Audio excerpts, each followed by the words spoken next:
Praise the lord. దేవునికి మహిమ కలుగును గాక. మీ అందరికీ మా వందనాలు. హల్లెలూయా.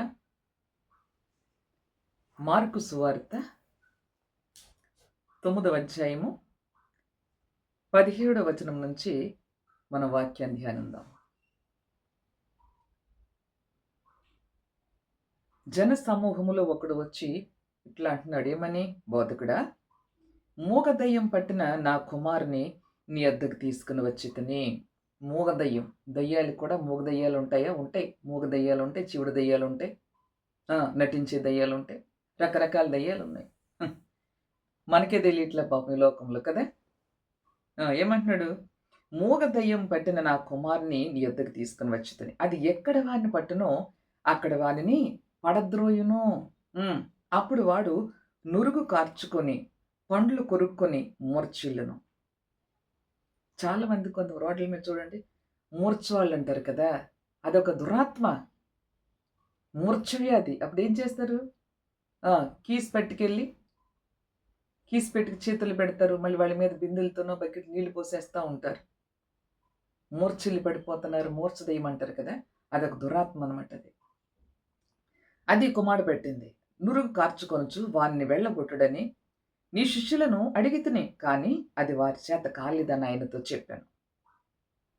నీ శిష్యులకు చెప్పానయ్యా, వాళ్ళ వల్ల కాట్లా అంటే అప్పుడు ప్రభు అంటున్నారు, యేసే, అందుకైనా విశ్వాసం లేని తరము వారులారా, నేను ఎంతకాలం మీతో ఉందును, ఎంతవరకు మిమ్మల్ని సహింతును?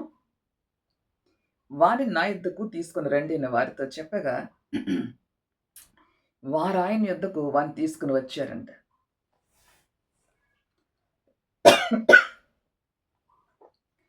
వారు ఆయన వద్దకు తీసుకుని వచ్చరి. దయ్యము ఆయనను చూడగానే, ఎవరిని చూడగానే?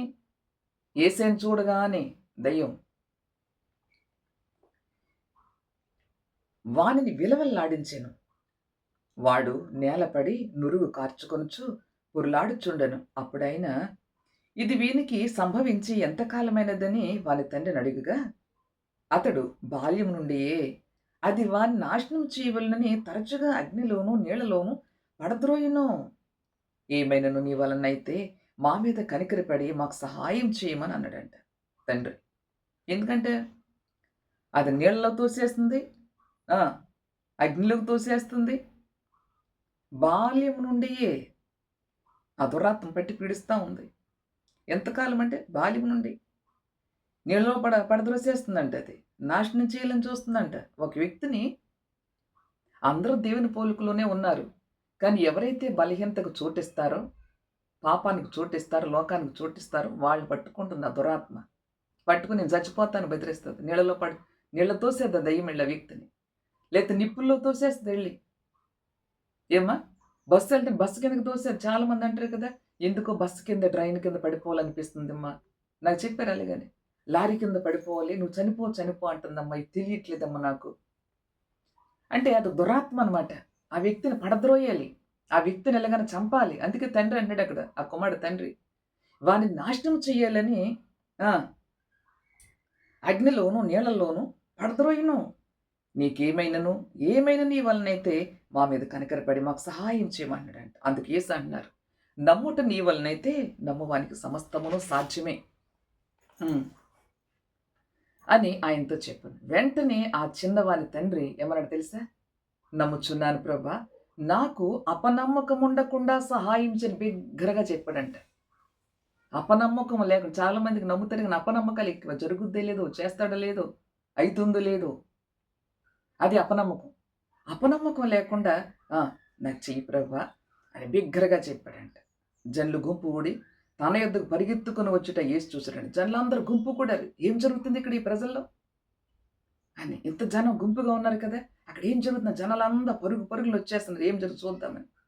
అయితే జనులు గుంపు కూడి తన యొద్దకు పరిగెత్తుకుని వచ్చుట చూసి యేసు అన్నారంటే ఏమని? మూగవైన చీవిటి దయ్యమా. ఏమన్నారండి? మూగవైన చెవిటి దయ్యమా. దానికి మాటలు రావు, చెవులు పనిచేయట్లే ఆ దయ్యానికి. ఆ దయ్యం పట్టిందంట ఆ కుమారుని. అందుకే ప్రభు అన్నారు, మూగవైన చెవిటి దయ్యమా, వానిని వదిలి పొమ్ము, ఇక వానిలో ప్రవేశింపవద్దని నీకు ఆజ్ఞాపించుచున్నానని ఆ అపవిత్రాత్మను గద్దించెను. హల్లెలూయా! అప్పుడు అది కేక వేసి వాడినెంతో విలవిల్లాడించి వదిలిపోయాను. చూసినారండి? ఎందుకు యేసుకి భయపడుతుంది? మరి మిగిలినోళ్ళు ఎందుకు భయపడట్లే? వచ్చి చెప్తున్నారంట. నాయనా ఇదిగో మీ నీ శిష్యుల దగ్గర తీసుకొచ్చాను, వీళ్ళ దగ్గర తీసుకొచ్చాను గానీ ఎన్ని సార్లు హ్మ్. వెళ్ళగొట్టండయ్యా అని అన్నప్పటికి కూడా వాళ్ళ వల్ల కాట్లేదు. హ్మ్. నీ శిష్యుల్ని అడిగాను. అయినప్పుడు కూడా వారు వెళ్ళగొట్టలేకపోతున్నారు దీన్ని అని చెప్పాడంట. విశ్వాసం ఉండాలి. మూర్ఖతనం వారులారా. విశ్వాసం లేని తరం వారులారా. విశ్వాసం ఉండాలి మనకి. హల్లెలూయా! విశ్వాసంతోటి సాధ్యం ఇది. ఇంక కొంచెం కిందకెళ్తే ప్రభువు చెప్తున్నారు. వాళ్ళు అంటున్నారు కదా అంతటా, వాడు చచ్చిన వాని వలె ఉండును గనుక అనేకులు వాడు చనిపోయినాను అన్నారంట. అయితే యేసు వాని చెయ్యి పట్టి వాని లేవనెత్తగా వాడు నిలువబడెను. ఆయన ఇంటిలోనికి వెళ్ళిన తర్వాత ఆయన శిష్యులొచ్చి అంటున్నారంట యేసు దగ్గరికొచ్చి. ఏమంటున్నారంటే, మేమెందుకు ఆ దయ్యమును వెళ్ళగొట్టలేకపోతామని ఏకాంతమున ఆయన్ని అడుగుతున్నారంట. అప్పుడు అందుకే ఆయన అంటున్నారంట యేసు ఏమంటున్నారు? 29లో అందుకైన ప్రార్థన వలననే గాని మరి దేని వలన నేను ఈ విధమైనది వదిలిపోట అసాధ్యమని వారితో చెప్పాను. హల్లెలూయా! ప్రార్థన ఉండాలండి. దేనైనా ప్రార్థన వల్లే సాధ్యము. ప్రార్థన లేకపోతే అసాధ్యము. దేనికి మహిమ కలుగునుగాక. ఒక శోధన జయించాలంటే ఏమి కావాలి దినాన్ని నీకు? విశ్వాసము కావాలి, ప్రార్థన కావాలి. ప్రార్థన ఉండదు, విశ్వాసం ఉండదు. అందుకే జయించలేరు, పాపాన్ని జయించలేరు. ఏమి? దాన్ని జయించాలంటే విశ్వాసం కావాలి, ప్రార్థన. ఎలాంటి ప్రార్థన? ఉపవాస ప్రార్థన వలననే సాధ్యము. నువ్వు దేన్ని జయించలేకపోతున్నావు? ఏమా సహోదరుడా, మందు జయించలేకపోతున్నావా? బూతులు జయించలేకపోతున్నావా? కోపాన్ని జయించలేకపోతున్నావా? ఆగ్రహంతో నిండుకుంటున్నావా? అంటే దెయ్యానికి చోటిచ్చావు. నీకు విశ్వాసం ఉండాలి, ఉపవాసం ఉండి ప్రార్థన చేయాలి. ప్రార్థన అంటే తూతూ మంత్రం ప్రార్థన చేసి పోవాలి. అట్లా బాగా తెలిసి దెయ్యాలకి. ఉపవాస ప్రార్థన వలననే ఇది సాధ్యము. దాన్ని వెళ్ళగొట్టాలంటే ఉపవాస ప్రార్థన కావాలి. అది ఎప్పుడైతే నువ్వు ఉపవాసం ప్రార్థన చేస్తావో పాపాన్ని జయిస్తావు, మోసాన్ని జయిస్తావు, అబద్ధాన్ని జయిస్తావు. ఏమి? తగ్గింపు కలిగి ఉంటావు. హెచ్చించుకో. ఎప్పుడు కూడా ఆయన ఆత్మ కలిగిన వాడు, ప్రార్థన చేసే వ్యక్తి ఎప్పుడు తగ్గించుకునే ఉంటారు. ప్రార్థనా పరులు ఎప్పుడు కూడా. ఎప్పుడు అయితే పాపాన్ని మాత్రం సహించలేరు. హల్లెలూయా! ప్రార్థనా పరులు, ఆత్మ కలిగిన వారు పాపాన్ని దాన్ని జయించాలి. పాపాన్ని కానీ అబద్ధాన్ని మోసం వాళ్ళు ఏమాత్రం కూడా కాంప్రమైజ్ కాలేరు. హల్లెలూయా!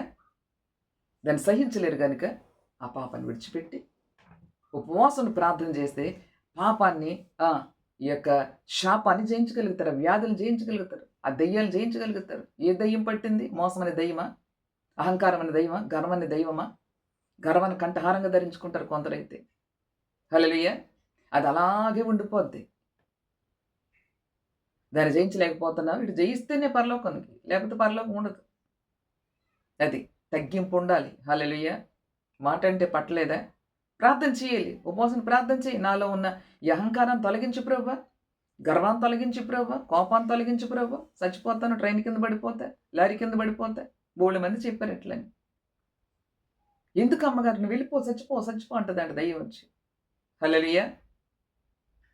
ప్రార్థనతో మరి వాళ్ళ ప్రభుని విడిపించినట్లుగా చూస్తున్నాను చాలామంది. హల్లెలూయా! నీకు ప్రార్థన లేదు, బైబిలే చదవ, వాక్యమే చదవ, వాక్యం హృదయంలో ఉంటే ప్రతిదీ జయిస్తాం. ఉపవాసం ఉండాలి ముందు. ఉపవాసంతోటి, ఉపవాస ప్రార్థన వలననే ఇట్టిది వదిలిపోట సాధ్యమని చెప్పాడు యేసు ప్రభువారు. హల్లెలూయా! ఉపవాస ప్రార్థనతోటే జయిస్తాం. హల్లెలూయా! కనుక దేని జయించలేకపోతున్నావు సహోదరుడా, సహోదరి ఈరోజు నువ్వు?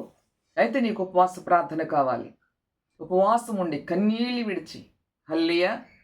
ఉపవాసం ఉండి కన్నీళ్ళు విడిచి ఏదైతే చేయకూడని పనులు, చేయకూడని పాపానికి చోటిచ్చి నేను జయించలేకపోతున్నాను, ప్రార్థన చేస్తున్నాను, దైవజనులు ప్రార్థన చేసి కావట్లేదు అని అంటే ఎట్లా కాదు?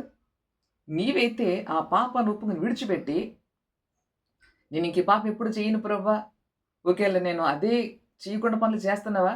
అయితే ఉపవాసం ఉండు, కన్నీళ్ళు విడుచు. ప్రభువా, అది నా తలంపుల్లోకి రాకుండా దాన్ని తీసేయండి. హల్లెలూయా! నేను ఈ బూతులు మోసాలన్నీ జయించాలి, కోపాన్ని జయించాలి, అహంకారం జయించాలి. అహంకారాలు ప్రవేశం లేదు, కోపం ప్రవేశం లేదు. హల్లెలూయా! కనుక రోషం వచ్చేది. వాక్యంలో రోషం ఉండదు, ప్రార్థనలో రోషం ఉండదు, పట్టుదల ఉండదు. ఏమైతే ప్రభువు చెప్తున్నారనే మాట విధేయత కలిగి జీవించడానికి ఇష్టపడరు. పనికి మళ్ళీ ఇష్టపడుతుంటారు.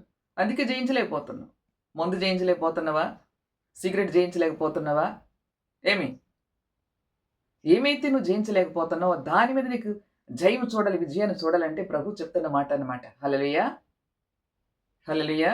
ఉపవాస ప్రార్థన వలననే ఇది సాధ్యం అన్నాడు ప్రభువారు. ఉపవాసం ప్రార్థన చేసినప్పుడు అవన్నీ పారిపోతాయి. మరలు ఎన్నటికీ నీ వైపు చూడవు.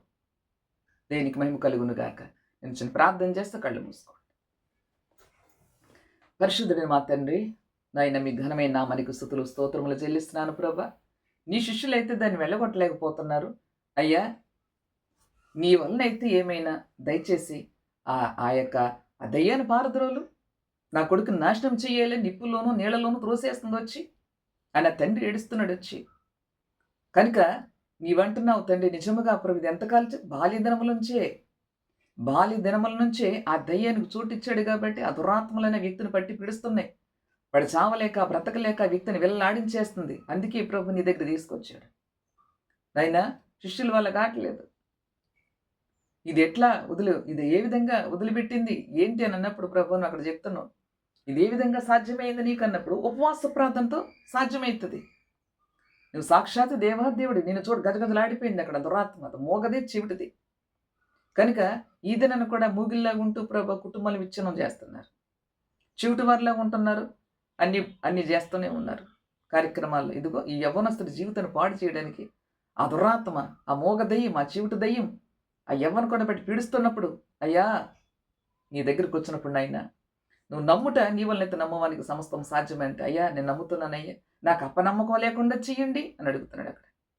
ఇదే నన్ను ఎవరి జీవితంలో అయితే ప్రభా చనిపోతే బాగుండు, లేకపోతే నీళ్ళలో దిగిపోయి అది ఆ చెరువులో పడిపోవాలి, లేకపోతే మరి కాళ్ళలో పడిపోవాలి, గురి పెట్టుకోవాలి, నువ్వు చనిపోయి ఏ దురాత్మైతే ఏ బిడ్డలనైతే వెరపిస్తుందో ఆ దుష్టాత్మలో ఏసునామమున కట్టి బంధిస్తున్నాను, మీరు బంధించేయండి. ఆ బిడ్డలకు విడుదల ప్రకటిస్తున్నానయ్యా. ఎవరైతే దీన్ని జయించలేకపోతున్నారో దాన్ని జయించాలంటే ప్రభా తండ్రి, అలాంటి ఆ వ్యభిచారపు ఆత్మే కానీ ఆ త్రాగుడిన ఆత్మే కానీ అయ్యా, ఆ యొక్క పానపరేక చుట్టా వీడిన ఆ చెడు వ్యసనాలని మరి వాటి నుంచి విడుదల పొందుకోలేకపోతున్నారా?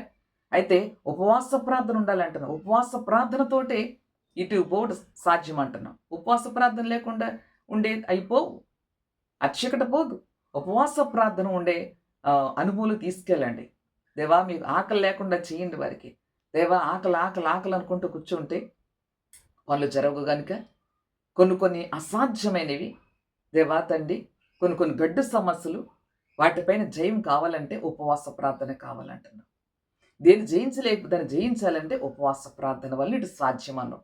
ప్రార్థన వలననే ఇటు ప్రార్థన ఉపవాస ప్రార్థన వల్లనే సాధ్యము అని మీరు చెప్పి ఉన్నారు కనుక ఎందరైతే నీ వాక్యాన్ని వీక్షిస్తున్నారు, ఎవరి జీవితంలో అయితే ప్రభా తండ్రి నాయన ఆ యొక్క యవ్వనస్తులే కానీ యవ్వన కుమార్తెలే కానీ మరి పెద్దవాడిని ఎవరినైనప్పటికీ కూడా తండ్రి ఆయా సమస్యలను బట్టి చనిపోవాలి అనే దురాత్మ ప్రేరేపణ, గర్వము, ఇదిగో తండ్రి నేను ఏం చేయాలి అనేక విధాలుగా దయ్యం ప్రవేశించి ఆ కుమారుడు ఎలాగైతే పాడు చేస్తుందో దేవా, ఈదిన అనేక మంది జీవితాల్లో తండ్రి భయంకర దురాత్మలు ప్రవేశించి మనశ్శాంతి లేకుండా కుటుంబాలు విచ్ఛిన్నం చేస్తూ బిడ్డలకు తండ్రి సమాధానం లేకుండా చేస్తున్నా అనేక మంది యవ్వనస్తులను యవ్వన కుమారుల్ని పట్టుకోండి, దయచేసి వాళ్ళని ముట్టని స్వస్థపరచండి అయ్యా.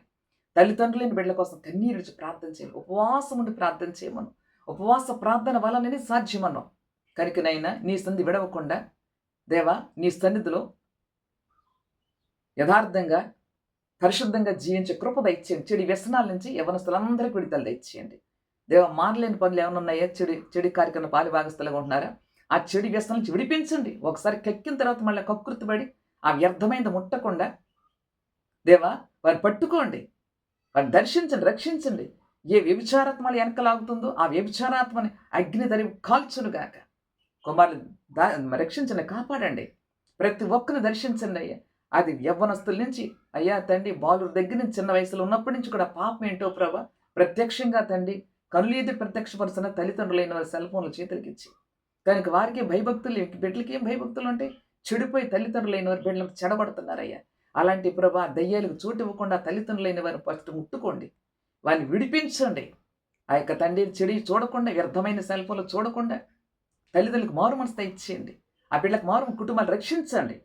వారి మీద ప్రతి ఆ చీకటి శక్తుల నుంచి కూడా యేసుని విడుదల ప్రకటిస్తున్నాను. వారికి విడుదల కలుగును గాక. కృపంచు గొప్ప కార్యాలు జరిగించమని, వారి కుటుంబాలు క్రీస్తుల గంటి కట్టబడను గాక. యేసు పరిశుద్ధం స్తుతించి ప్రార్థిస్తూ కుటుంబాలు మీ చేతులకు అప్పగించి నిండు మనసుతో ఆశీర్వదించి దీవిస్తున్నాను పరలోకం మా ప్రియ తండ్రి యేసు పరిశుద్ధ. ఆమేన్. ఆమేన్. God bless you all.